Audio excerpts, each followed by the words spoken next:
Assalamualaikum warahmatullahi wabarakatuh. Alhamdulillah, wassalatu wassalamu ala rasulillah.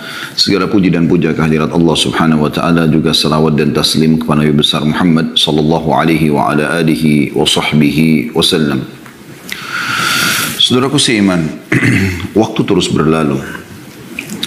Di pembukaan sebelum masuk ke bab yang akan kita bahas, jika kamu berdosa maka ulangilah taubatmu, saya ingin berbagi terlebih dahulu. Renungi teman-teman sekalian. Terlalu banyak sekali lagi orang-orang sebelum kita. Laki-laki, perempuan, anak-anak, orang tua yang sudah wafat. Sesehat apapun badan mereka, setinggi apapun prestasi dunia mereka telah kejar, dan semua yang berhubungan dengan masalah target-target yang biasa dijadikan sebagai target utama setiap orang di muka bumi ini, mereka sudah coba raih, mengejar dan raih, tapi mereka meninggal dunia, teman-teman sekalian. Saya bukan menakut-nakuti, tetapi saya dan Anda semua juga akan menjadi mayit. Hari ini kita bisa ngobrol, bernafas, melihat, mendengar, tapi satu waktu nanti Allah berfirman dalam Al-Quran, A'udhu billahi minasyaitonir rajim, kullu nafsin dha'iqatul maut. Semua yang berjiwa pasti akan mati. Orang-orang yang lebih baik daripada kita, para nabi-nabi, di ujungnya atau puncaknya adalah Nabi Muhammad sallallahu alaihi wa ala alihi wasallam juga wafat. Sampai pada saat beliau wafat, sebagian sahabat masih syok dan seperti tidak percaya apa yang sedang terjadi. Tapi Abu Bakar radhiyallahu anhu tampil pada saat itu, lalu mengatakan, man kana ya'budu Muhammadan fa inna Muhammadan qad mat, wa man kana ya'budu Allah fa inna Allah hayyun la yamut. Siapa yang menyembah Muhammad, Muhammad telah mati, dan siapa yang menyembah Allah, Allah hidup dan tidak akan pernah mati. Kalau manusia terbaik, pemimpin anak Adam, Nabi Muhammad SAW pun wafat, maka saya sama Anda lebih pantas untuk melalui itu. Allah berfirman tentang nabinya, innaka mayyitun wa innahum mayyitun. Kau pasti akan menjadi mayyit, hai Muhammad, akan mati, dan mereka semua juga pasti akan mati. Kita akan mati, teman-teman sekalian. Dan pada saat kita meninggal dunia, kita akan diminta pertanggungjawaban terhadap waktu, rezeki yang sudah Allah berikan selama di dunia. Kemana kita habiskan umur kita, waktu-waktu kita, harta yang telah Allah titipkan, pasangan hidup, keturunan. Orang mukmin sangat cerdas. Dia tahu pada saat dia berstatus suami, maka dia akan coba memaksimalkan tugas dia sebagai suami yang telah Allah bebankan, memberikan nafkah, pendidikan, perlindungan kepada istri dan juga anak-anaknya sampai ajal datang. Yang dia jadikan target adalah ridha Tuhannya Allah subhanahu wa ta'ala, yang akan membalas terhadap apa yang dia lakukan. Pada saat seorang menjadi istri, maka dia mukminah. Tentunya kita bicara sosok mukminah, dan kita berharap wanita-wanita yang mengikuti acara kita ini juga termasuk dalamnya. Pada saat menjadi seorang istri, target dia adalah bagaimana mendapatkan ridho Tuhannya, bagaimana dia melayani suaminya, mentaatinya, izin kalau mau keluar, memenuhi kebutuhannya, menjaga amanah rumah dan anak-anaknya, hanya sampai ajal datang. Dan ajal pasti datang. Orang tua juga pada anak begitu. Dia bertugas sebagai orang tua, memberikan pendidikan yang terbaik dan menjadikan anak-anaknya sebagai amal jariah buat dia sampai ajal datang. Sosok anak juga seperti itu. Dia bertugas sebagai anak sampai ajal dia datang. Bagaimana dia menjadi anak yang patuh, yang bakti, memenuhi kebutuhan orang tuanya. Begitu juga yang lainnya. Pimpinan perusahaan, pimpinan negara, ya, masyarakat terhadap pemimpinnya, sahabat terhadap sahabatnya, tetangga terhadap tetangganya. Semua itu, teman-teman, semasa ajal belum datang, maksimalkan dengan kebaikan-kebaikan. Karena Allah mengekalkan dalam Al-Quran dan tidak akan pernah salah. وَمَنْ يَعْمَلْ مِثْقَالَ ذَرَّةٍ خَيْرًا يَرَهُ. Siapa yang berbuat seperti biji sawi dari kebaikan, pasti dia akan lihat dan dia akan terima balasannya. Wa may ya'mal mithqala dzarratin syarran yarah. Dan siapa yang berbuat seperti biji sawi dari keburukan, dia pasti akan diperlihatkan dan diminta pertanggungjawabannya. Penyesalan selalu terakhir, teman-teman sekalian. Dan jangan Anda tiba di penghujung itu baru ada menyesal. Para ulama mengatakan bahwasanya fenomena yang sedang terjadi, misal orang bisa merasakan suka dukanya kehidupan, terutama dukanya misalnya sakit, gangguan orang, ya. Apa saja yang mungkin Anda pernah alami selama hidup Anda. Anda lagi jalan ke seleo, Anda flu, Anda demam, ada orang utang tidak bayar, ada gangguan orang yang menggunjing, yang memfitnah. Semua orang kena. Semua itu peringatan dari Allah Subhanahu wa Ta'ala bahwasanya di dunia ini hanya sebagai peringatan. Di akhirat akan ada siksaan yang abadi, yang sangat menyakitkan. Penyesalan pada saat itu tidak berguna lagi. Saya sarankan teman-teman mengikuti ceramah kami dan sampai sekarang juga masih berjalan di hari Senin sore, membahas 30 sekian pasal masalah neraka. Dan kita sudah sampai ke pasal 20 sekian. Kalau Anda mau live, kalau Anda tidak mau live, sudah ada siaran ulang insya Allah. Anda bisa dilihat di playlist YouTube tentang bedah buku Rasulullah SAW cerita tentang surga dan neraka. Bercerita tentang surga dan neraka. Masing-masing 30 pasal sekian. Renungi teman-teman sekalian, itu bukan sebuah dongeng, tapi kepastian. Kita semua akan menuju kepada Tuhan kita. Pertanyaan sederhana, sampai kapan kita terus dalam pelanggaran-pelanggaran? Sampai kita meninggal seperti orang-orang terdahulu sebelum kita. Kemudian hanya ya, kita sendiri akan melalui akibatnya mendapatkan. Teman-teman yang selama ini mengajak Anda bermaksiat kepada Allah SWT, paling jauh hanya bisa sampai di atas liang lahat Anda. Dia tidak akan turun untuk tinggal bersama Anda, menemani Anda sambil mengatakan, dulu kan saya mengajak kamu mabuk, saya mengajak kamu berzina, saya mengajak kamu riba, saya mengajak kamu mencuri, lalu kemudian saya sekarang siap menemani kamu. Gak ada. Paling lama mereka 15-20 menit, setengah jam mereka akan tinggalkan dan beraktivitas seperti biasa. Anda akan tinggal sendiri di kuburan tersebut. Sering teman-teman sekalian lewatin kuburan. Selain ucapkan salam sunnah Nabi SAW, Assalamualaikum dara qaumin mu'minin, keselamatan bagi kalian wahai penghuni negeri orang-orang beriman.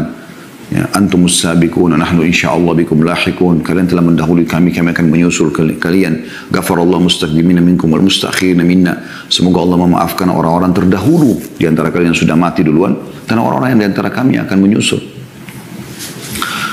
Dan jadikan sebagai ibrah, pelajaran. Lihat gundukan tanah dan batu nisan itu, di dalamnya orang seperti kita dulu, persis seperti kita. Yang perempuan yang laki-laki. Cuma mungkin beda suku, beda postur tubuh, beda warna kulit, tapi sama manusia.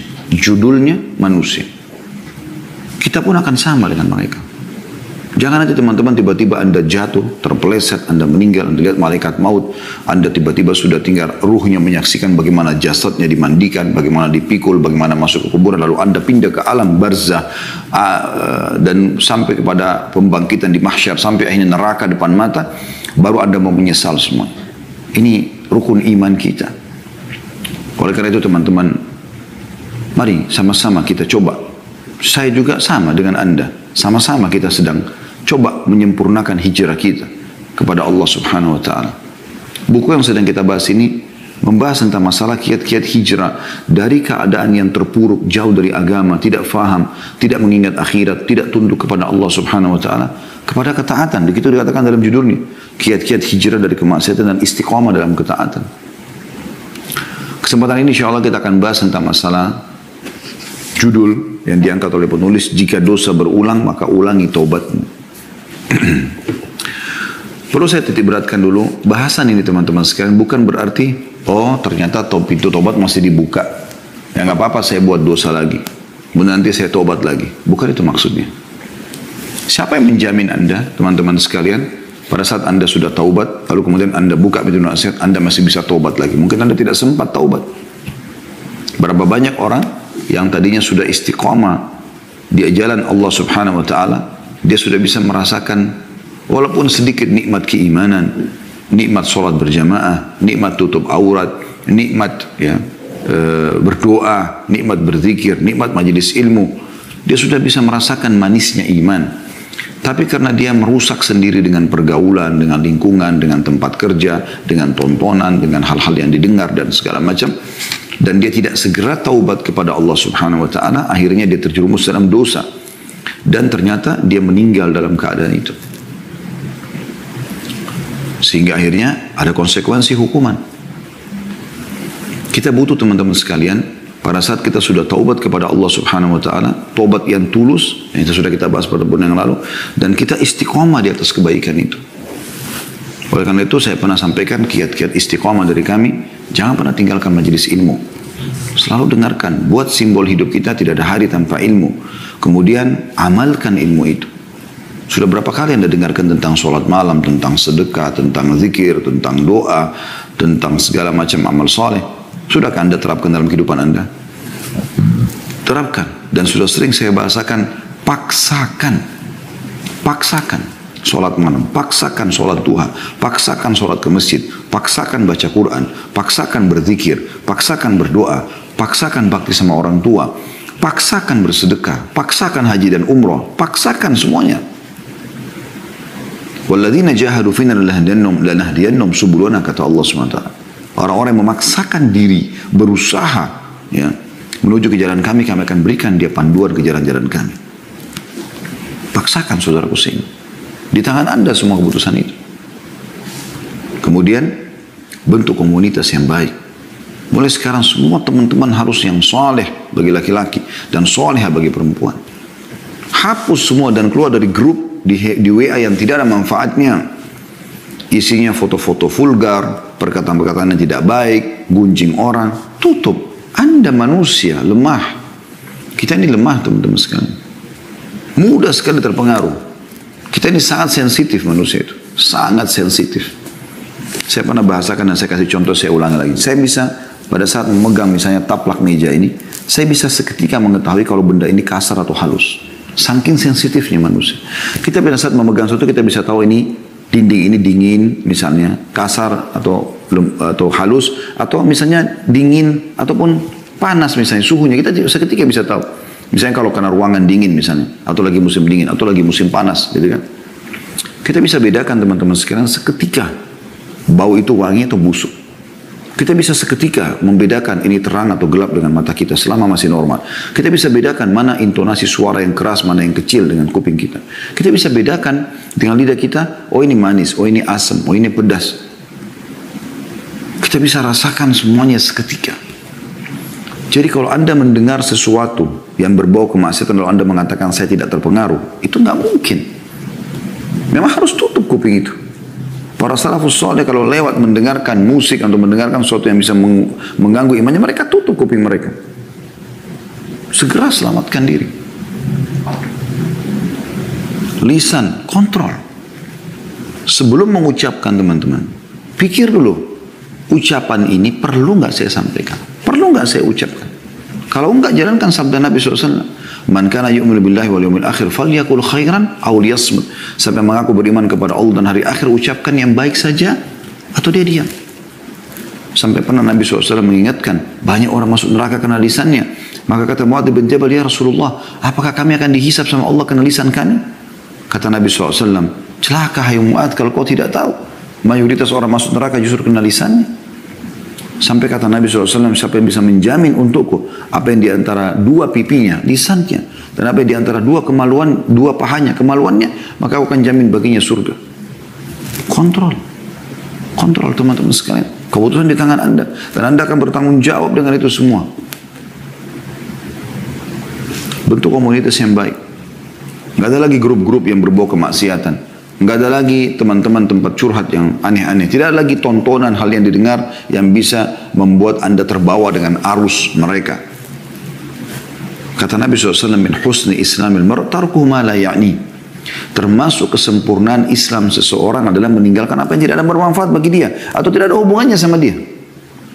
Ada orang subhanallah sibuk buka handphone, medsos, nyari yang tidak ada manfaat, tidak ada hubungannya sama dia sama sekali.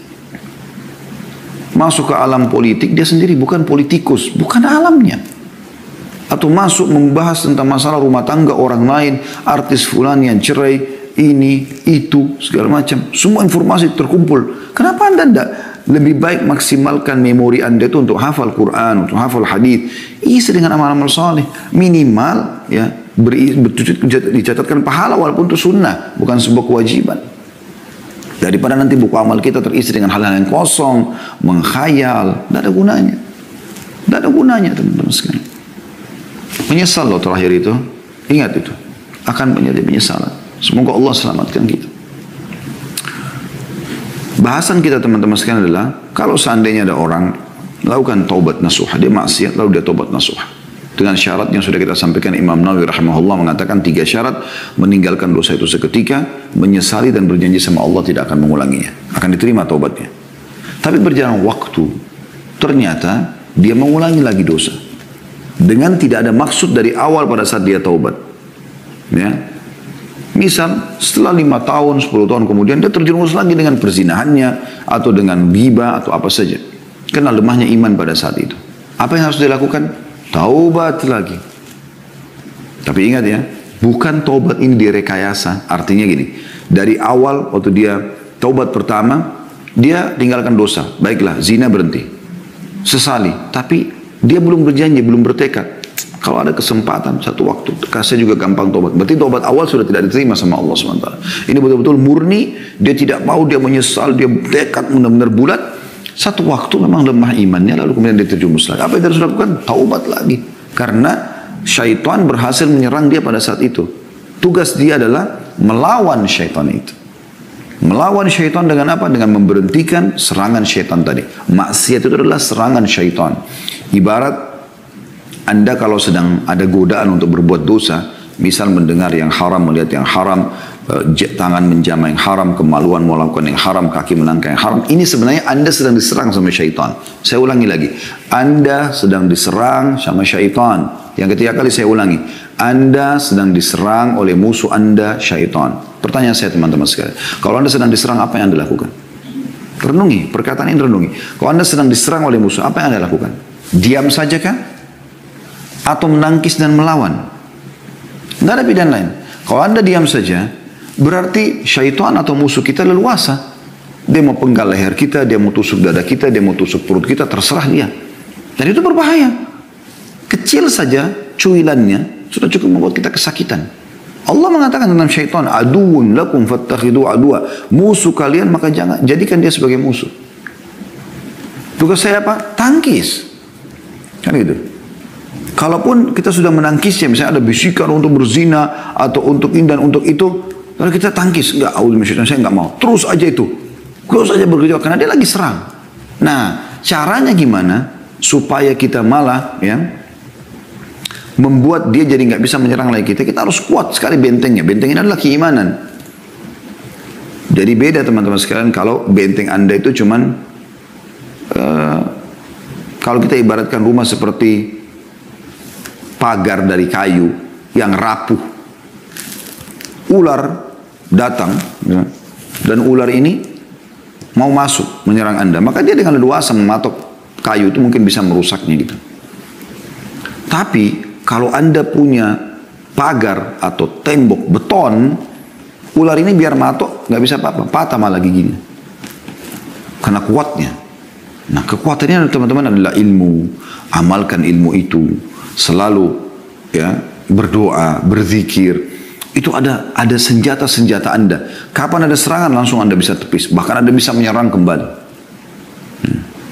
Kalau kita serang dia, serangan itu adalah dengan senjata-senjata Anda. Kita berzikir, isti'adah, kita bertaubat kepada Allah SWT. Ini semua senjata-senjata yang luas. Dan senjata yang paling luar biasa menghanguskan, membumi-hanguskan syaitan itu adalah taubat. Karena kapan dia menyerang, kita langsung tangkis dengan taubat itu. Astaghfirullah wa atubu ilaih. Saya nggak akan lakukan. Maka dia akan kalah secara otomatis. Sampai pernah dinukil dalam sebuah riwayat, iblis berkata, saya akan terus menyesatkan hamba-hambamu ya Allah dari turunan Adam. Kata Allah SWT, saya akan terus memaafkan mereka selama mereka beristighfar dan bertaubat. Iblis juga berkata, dinukil dari Ibnul Qayyim rahimahullah, beliau mengatakan, iblis berkata, aku membinasakan anak Adam dengan dosa dan pelanggaran, dan dia membinasakanku dengan istighfar dan la ilaha illallah. Jadi kita sebenarnya bisa kita menyiksa syaitan, melawan dia, mengalahkan dia dengan amal-amal saleh. Dia tersiksa karena dia berusaha untuk menyerang tapi tidak pernah bisa. Senjatanya tidak secanggih kita. Kita sangat canggih teman-teman. Zikir itu sangat canggih. Doa sangat canggih. Sholat malam itu canggih. Canggih luar biasa. Iblis ibaratnya cuma pakai pisau dapur. Anda ini pakai nuklir. Apa yang bisa dilakukan? Buat aja itu. Ya. Tidak apa-apa zina. Tidak usah zikir. Tidur aja masih malam. Masih panjang malam. Anda kan bisa tolak. Tidak, saya nggak mau. Anda bangun. Terus setan buat apa? Menjelma depan Anda, mencekik Anda, memaksa? Nggak bisa. Dia lemah. Kata Allah SWT, inna kaida syaitani kana dhaifa. Dia sangat lemah. Anda punya banyak perangkat-perangkat mutakhir yang Allah SWT sudah siapkan. Ayo teman-teman, lawan dia sampai hanya batas ajal datang. Saya akan bacakan apa dikatakan oleh penulis di sini di halaman 53. Judulnya, jika dosa berulang, maka ulangilah taubatmu. Ulangi bertaubat. Ada kalanya seorang pemuda jatuh dalam dosa, lalu dia menyesal, bertaubat, dan menjauhi dosa tersebut. Kemudian dia melakukan dosa kembali, lalu dia bertaubat, dan demikian seterusnya. Kemudian saat itu dia bertanya-tanya, apakah saya boleh bertaubat setelah itu? Syaitan memang sengaja bersandar pada kelemahan tersebut untuk meyakinkannya supaya tidak bertaubat dan bahwa dia bukan orang yang bersungguh-sungguh. Jadi kalau orang sudah buat dosa lalu bertobat. Jangan waktu lama, lalu dia buat dosa lagi. Nah di sini syaitan berusaha dia tidak taubat. Kenapa? Karena kalau dia taubat, berarti kan dimaafkan lagi sama Allah SWT. Dia kayak menyerang syaitan itu. Syaitan tidak mau. Kalau dia sudah berhasil lukai tubuh kita, dia nggak mau teman-teman sekalian. Ya sudah selesai. Enggak, dia akan coba berusaha mematikan kita. Ya, berusaha terjerumus dalam dosa-dosa dari zina yang kedua, zina yang ketiga, zina yang keempat, seakan-akan kita tidak usah bertobat atau tidak diterima taubatnya karena terlanjur mengulangi dosa. Ini semua waswas syaitan. Justru pada saat itu yang paling Anda butuhkan adalah taubat. Ulang lagi, taubat lagi. Kata beliau, tetapi jika dia berfikir dalam hati dengan sungguh-sungguh, dia akan mengatakan dosa yang pertama telah berlalu dan aku telah bertaubat darinya. Sedangkan ini adalah dosa yang lain dan aku harus bertaubat darinya. Lebih baik aku meninggal dalam keadaan bertaubat daripada aku mati dalam keadaan tetap melakukan dosa. Dalam sunnah nabawiyah, maksudnya dalam hadis Nabi SAW, ada riwayat yang menegaskan makna di atas. Dalam As-Sahihain, riwayat Bukhari Muslim, dari hadis Abu Hurairah radhiyallahu anhu disebutkan bahwa Rasulullah sallallahu alaihi wasallam bersabda, "Inna 'abdan asaba dhanban wa rubbama qala adhnaba dhanban, faqala rabbi adhnabtu wa rubbama qala asabtu faghfir li." Faqala rabbuhu a'alima 'abdi anna lahu rabban yakfiru adh-dhanb wa ya'khudhu bihi. غفرت لعبدي ثم مكث ما شاء الله ثم أصاب ذنبا أو أذنب ذنبا فقال ربي أذنبت أو أصبت آخر فاغفر لي فقال علم عبدي أن له ربا يغفر الذنب ويأخذ به غفرت لعبدي ثم مكث ما شاء الله ثم أذنب ذنبا وربما قال أصاب ذنبا فقال ربي أصبت أو قال أذنبت آخر فاغفر لي فقال علم عبدي أن له ربا يغفر الذنب ويأخذ به غفرت لعبدي ثلاثا فليعمل ما شاء. Sesungguhnya seorang hamba melakukan dosa, kata Nabi SAW, atau beliau bersabda berbuat dosa. Lalu dia berkata, wahai Tuhanku, aku telah berbuat dosa. Maksudnya dia menyesali. Atau kata Nabi SAW, dia mengatakan, aku melakukan dosa, maka ampunilah aku. Tuhannya berfirman, apakah hambaku ini tahu bahwa dia mempunyai Tuhan yang mengampuni dosa dan menghukum karenanya, karena perbuatan dosa tersebut? Maka Allah mengatakan, aku telah mengampuni hambaku ini. Karena dia tahu dia punya Tuhan yang akan memaafkannya. Kemudian dia tinggal selama yang Allah kehendaki, maksudnya berjalan umurnya beberapa tahun, beberapa waktu. Kemudian dia melakukan dosa lagi atau berbuat dosa lagi. Maka dia berkata lagi, wahai Tuhanku, aku telah berbuat dosa atau melakukan dosa lagi, maka ampunilah. Tuhannya berfirman, apakah hambaku mengetahui bahwa dia mengetahui Tuhan yang mengampuni dosa dan menghukum karenanya? Tanda tanya. Maka Allah mengatakan, aku telah mengampuni dosaku atau telah mengampuni hambaku ini. Kemudian dia pun tinggal selama yang Allah kehendaki, berjalan lagi sekian tahun umurnya. Kemudian dia berbuat dosa lagi. Atau beliau SAW mengatakan melakukan dosa kembali. Maka ia berkata, wahai Tuhanku, aku telah melakukan dosa. Dan beliau bersabda berbuat dosa. Atau berbuat dosa. Maka ampunilah aku. Tuhannya pun berfirman, apakah hambaku mengetahui bahwa dia mempunyai Tuhan yang mengampuni dosa dan menghukum karenanya? Aku telah mengampuni dosaku, aku telah mengampuni hambaku 3 kali, maka lakukanlah apa yang dia kehendaki. Hadis ini riwayat Bukhari nomor 7507, Muslim 2758. Itu yang dimaksud di sini adalah bahwasanya dia setelah itu boleh beramal soleh, tidak ada masalah, yang penting dia sudah taubat. Ya. Bukan di sini maknanya maka dia boleh melakukan apa yang dia kehendaki, maksudnya berbuat dosa sesukanya, bukan. Berarti sekarang silakan lagi beramal soleh, karena taubat-taubat yang dia ajukan sudah dimaafkan oleh Allah Subhanahu Wa Taala. Dalam riwayat lain dari Uqbah bin Amir radhiyallahu anhu bahwa seorang pria datang kepada Nabi sallallahu alaihi wasallam seraya mengatakan, "Ya Rasulullah, ahaduna yudhnib?" Faqala yuktabu alaihi. Qala thumma yastaghfiru minhu wa yatub. Qala yukfaru lahu wa yutabu alaihi. Qala fayaudu fayudhnib. Qala yuktabu alaihi. Qala thumma yastaghfiru minhu wa yatub. Qala yukfaru lahu wa yutabu alaihi. Qala fayaudu fayudhnib. Qala yuktabu alaihi wa la yamallu Allahu hatta tamallu. Wahai Rasulullah, salah seorang dari kami melakukan dosa. Beliau bersabda, dicatat dosanya. Karena pelanggaran dia. Orang itu mengatakan lagi, kemudian dia beristighfar dan bertobat darinya. Maka kata Nabi SAW, dia diampuni dan diterima taubatnya. Orang itu berkata lagi, lalu dia kembali melakukan dosa setelah beberapa waktu. Maka kata Nabi SAW, dicatat dosa. Lalu dia mengatakan, kemudian dia beristighfar dan bertobat. Ini yang kedua kali. Maka kata Nabi SAW, dia diampuni dan diterima taubatnya. Orang itu mengatakan, lalu dia kembali lagi dan melakukan dosa. Kata Nabi SAW, dicatat dosa. Dan ingatlah, Allah tidak bosan sampai kalian bosan. Hadis ini diriwayatkan oleh Al-Hakim di jilid 4, halaman 208. Ini teman-teman sekalian, hadis ini menjelaskan bagaimana seorang hamba selama dia mau kembali kepada Tuhannya, maka Allah akan terima dia. Dan cara yang terbaik pada saat seorang terjerumus dalam dosa, bertobat. Tidak ada solusi lain. Astaghfirullah, artinya aku memohon maaf ya Allah. Wa atubu ilaik, dan aku taubat kepadamu, artinya aku kembali ke jalanmu dan aku berikrar tidak akan mengulanginya. Tidak ada solusi lain. Dan dengan itu Allah akan maafkan kesalahannya, dan secara otomatis semua fasilitas akan kembali dia bisa nikmati. Ibnu Abi Dunya dengan sanadnya meriwayatkan dari Ali radhiyallahu anhu, dia mengatakan sebaik-baik adalah setiap orang yang diuji dalam kurun dengan dosa lalu bertaubat. Ditanyakan, jika dia mengulanginya lagi, maka dia menjawab, dia beristighfar kepada Allah dan bertaubat. Ditanyakan, jika dia kembali berbuat dosa, dijawab, maka dia menjawab, dia beristighfar kepada Allah dan bertaubat. Ditanya, sampai kapan? Kata beliau, sampai syaitan berputus asa. Karena syaitan tadi harapannya adalah kalau kita berbuat dosa, kita merasa terkucilkan, kita merasa Allah tidak akan terima, bersangka buruk dengan Allah, lalu kemudian kita terus terjerumus dalam dosa. Dia berharap kita celaka dan bersama dari neraka.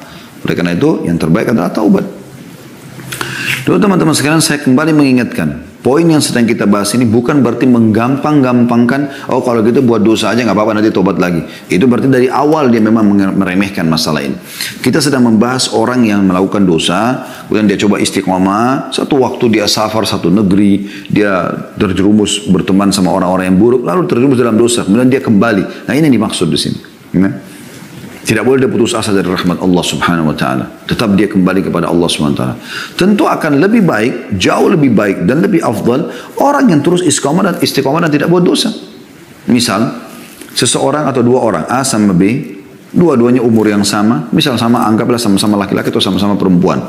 Berjalan mereka, dua orang bersahabat ini. Tadi yang sama-sama bermaksiat, sama-sama pemabuk, sama-sama narkotika, sama-sama pezina, sama-sama pemain ini dan itu, apalah, judi dan seterusnya. Lalu mereka taubat nasuha, hijrahlah mereka ini. Sebagaimana sekarang tidak asing, Masya Allah, di beberapa komunitas ikhwah dan akhwat kita, yang dulunya masa lalunya kelam, mereka sekarang sudah hijrah. Baik, berjalan waktu. Setelah berjalan waktu, si A terjerumus lagi dalam dosa setelah 2-3 tahun. Terjerumus lagi dalam dosa-dosa yang dia lakukan, walaupun tidak semua diulangi sama dia. Tapi si B tetap istiqomah. Ya. Misal tahun ketiga, tahun keempat, si A taubat nasuha, lagi kembali, lalu kembali istiqomah bersama si B. Kira-kira mana yang lebih baik di sini? Lebih baik tetap si B, ya kan? Karena di waktu yang si A berbuat dosa, walaupun dia taubat Allah maafkan, di detik-detik yang dia pakai dosa, si B sedang melakukan ketaatan, iya kan? Misal si B lagi sholat malam, si A lagi di karaoke, Walaupun nanti si A ini taubat nasuha, tapi tetap detik-detik itu kosong dari amal soleh. Si B telah mengisi dengan amal soleh. Kan begitu. Jadi kalau kita tanya mana yang lebih baik, ya tentu yang sudah taubat sekali lalu dia istiqamah. Dan itu dicontohkan oleh para sahabat ridwanullahi alaihim.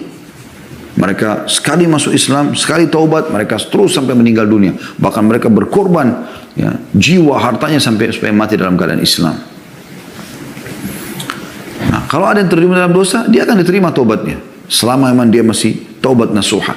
Tetapi, walaupun nanti dimaafkan dosanya, tapi ada detik-detik di waktu dia buat dosa yang dia tidak terisi amal saleh. Mungkin orang yang seumur dengan dia nanti akan mengalahkan dia di sini karena diisi dengan amal saleh. Mudah-mudahan ini bisa ditangkap pesannya. Kemudian pernah ditanya juga kepada Al-Hasan Basri rahimahullah, kenapa salah seorang dari kita tidak malu kepada Tuhannya? Dia memohon ampun atau ampunan atas dosanya, kemudian mengulangi lagi. Beristighfar, kemudian mengulanginya lagi. Maka dia menjawab, syaitan ingin menanamkan demikian kepada kalian. Karena itu jangan kalian bosan beristighfar. Syaitan ingin tanamkan, kan tadi, misalnya dia buat dosa lalu dia tobat nih, mulai dia istiqamah. Ini syaitan luar biasa, ngatur strategi yang luar biasa supaya anda terjerumus lagi dalam dosa. Kalau anda tidak bisa ya sudah, dia kalah, gitu kan? Hanya sampai ajal nanti datang, saya bilang. Baik, anggaplah di tahun ketiga, tahun kelima, tahun ke-10 anda kembali terjerumus dalam dosa. Berarti syaitan berhasil tuh, ada satu strategi dia yang berhasil dia tembuskan kepada anda. Tadi saya sudah bilang, caranya adalah harus melawan, tidak boleh dibiarkan. Senjata yang paling bagus taubat. Maka akan tertutup lagi pintu dia sekian tahun ke depan, bahkan mungkin sampai kita meninggal. Jangan dibiarkan dia leluasa melakukan perbuatan-perbuatan yang merusak kita. Umar bin Abdul Aziz rahimahullah, salah satu khalifah yang masyhur dari Umayyah, pernah berkata dalam khutbahnya, wahai manusia, barang siapa yang melakukan satu dosa, maka hendaklah ia beristighfar dan bertobat kepada Allah. Jika dia kembali melakukan dosa, maka hendaklah dia beristighfar dan bertobat kepada Allah. Jika dia kembali melakukan dosa lagi, hendaklah dia beristighfar dan bertobat kepada Allah. Sebab itu tidak lain adalah kesalahan-kesalahan yang dikalungkan di leher manusia. Dan sesungguhnya puncak kebinasaan itu terletak pada sikap meneruskan kesalahan-kesalahan tersebut. Artinya, lebih baik dia tidak lakukan, tapi kalau dia sampai lakukan, dia segera taubat. Jangan dia biarkan dirinya terjerumus. Ya sudahlah, kayaknya saya sudah terlanjur melakukannya. Sudah diulangi lagi. Jadi akhirnya makin menghancurkan dia. Sama ibaratnya orang minum racun, minum sedikit, kayaknya nanggung deh, minum aja semuanya. Ya bisa membinasakan. Tadi sedikitnya sudah bisa merusak tubuhnya, organ tubuhnya. Sekarang dia minum lebih banyak, maka akan lebih banyak. Seperti itu dosa. Banyak orang tidak paham ini. Dia pergi berzina, nyesal nih. Allah juga menyesal. Tapi akhirnya dia 2-3 hari gak berhubungan sama pacarnya atau lawan jenisnya. Tapi setelah itu kontek-kontekan lagi seminggu, lalu kemudian ketemu lagi, berzina lagi. Begitu terus. Akhirnya terjerumus dalam kemaksiatan kepada Allah SWT. Bahaya sekali ini. Ya. Harusnya dalam masa penyesalan itu, betul-betul dia tutup dirinya, dia tidak mau lagi berhubungan dan segala macam, kecuali yang halal, dengan cara pernikahan itu lain. Kalau enggak ditutup sama dia. Nah kalau tidak berarti dia akan dalam kebinasaan. Itu yang beliau katakan, kebinasaan justru kalau terus-menerus dalam kemaksiatan tersebut. Justru tidak taubat. Jadi tadinya cuma luka satu titik saja ditusuk oleh syaitan, sekarang sudah pindah ke sini, pindah ke leher, pindah ke kepala, diluka-lukain. Sehingga kita makin lama sembuhnya. Ya. Kata beliau bahkan makna tersebut masuk dalam kategori firman Allah Subhanahu wa taala yang disebutkan dalam surah Al-Imran ayat 135 yang bunyinya a'udzubillahi minasyaitonirrajim walladzina idza fa'alu fahishatan aw zalamu anfusahum dzakarullaha fastaghfiru lidzunubihim wa may yaghfiru dzunuba innallaha wa lam yusirru ala ma fa'alu wa hum ya'lamun. Dan orang-orang yang apabila mengerjakan perbuatan keji atau dosa atau menzalimi diri mereka, Allah menggambarkan orang yang berbuat dosa menzalimi diri mereka. Allah menggambarkan orang yang berbuat dosa menzalimi diri mereka. Karena mereka kenapa? Mereka menjerumuskan dirinya pada kemaksiatan kepada Allah SWT, maka ada hukumannya. Dan fasilitas akan dikurangi, bahkan bisa dihilangkan dari dia. Mereka segera, orang-orang ini, orang yang terjerumus dalam kemaksiatan, mereka segera berzikir atau mengingat dan menyebut Allah, lalu memohon ampun atas dosa-dosa mereka. Dan siapakah yang dapat mengampuni dosa selain Allah? Dan mereka tidak meneruskan perbuatan dosa itu, sedangkan mereka mengetahuinya. Jadi kalau sudah tobat, jangan ulangi. Tapi kalau terjadi lagi, seperti serangan syaitan lagi lolos, ingat, lawan, ya, taubat, tutup lagi pintu itu. Dan lebih baik orang yang tidak membukanya sama sekali. Tapi kalau orang sudah terbuka, jangan putus asa dari rahmat Allah Subhanahu wa ta'ala.